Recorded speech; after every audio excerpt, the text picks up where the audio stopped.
Okay, just want to have you check a few things here. One would be to make sure that all these fuses are actually pushed towards me, as you can see. Sometimes when they trip, they look like they're connected, but you may want to just flip them back and then reset them. So these guys have to be towards you. Then what you want to do is you want to take a look at this guy, see if my camera will focus and see where this little arrow here is over here. On mine is on H. This will also be, if this trips, you will have a problem. So you want to make sure that this guy is reset. Hopefully I didn't trip it. And this guy here is on number 16 on mine. This should be pretty much the same as your grinder. It's a P19 as well. So after we check these circuit breakers, we can put the cover back on, and then we'll check a few of the safety switches on the unit to see if they're actually activating or not. Okay, as we can see, put the cover back on. If we come to the back, you have the switch in the back here, so we'll have it on auto at the moment.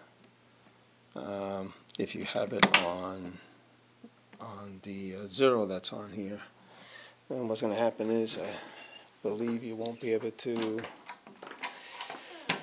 open the cover on the grinder. So what you want to do is you want to make sure it's on auto. Okay, and then now you will notice in the front now that the stoplight is on, and at the moment I cannot run the grinder because I tripped one of the circuit breakers in the back. So we'll have to recheck the circuit breakers in the back here. Okay, so we can see if this circuit breaker here trips, it's just not a matter of trying to reset this. You actually have to push down on this reset button here. So you'll hear it trip. There you go. So now it reset it.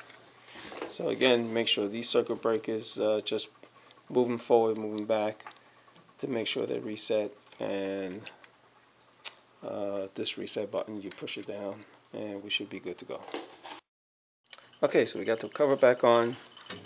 Now what we want to do is we want to check, see if we hear any activity when when this is pushed to the auto and to the hand. So let's see.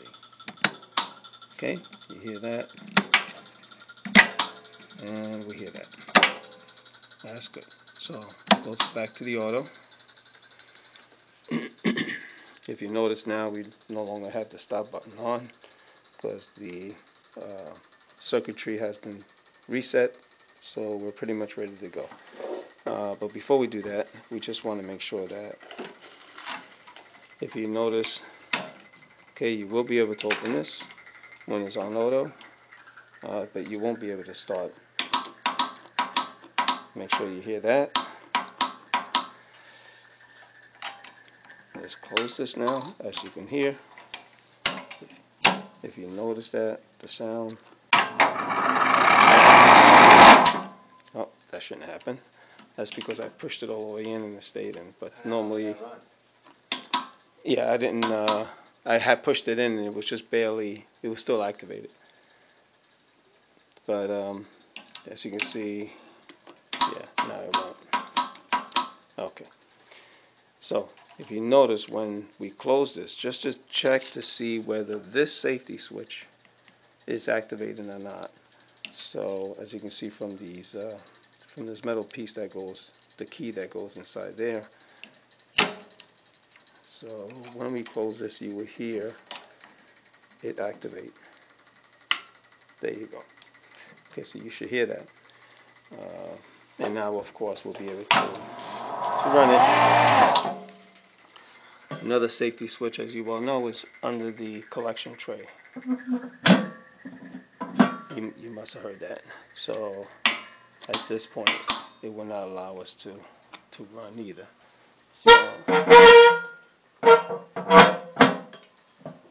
okay, so that should be fine.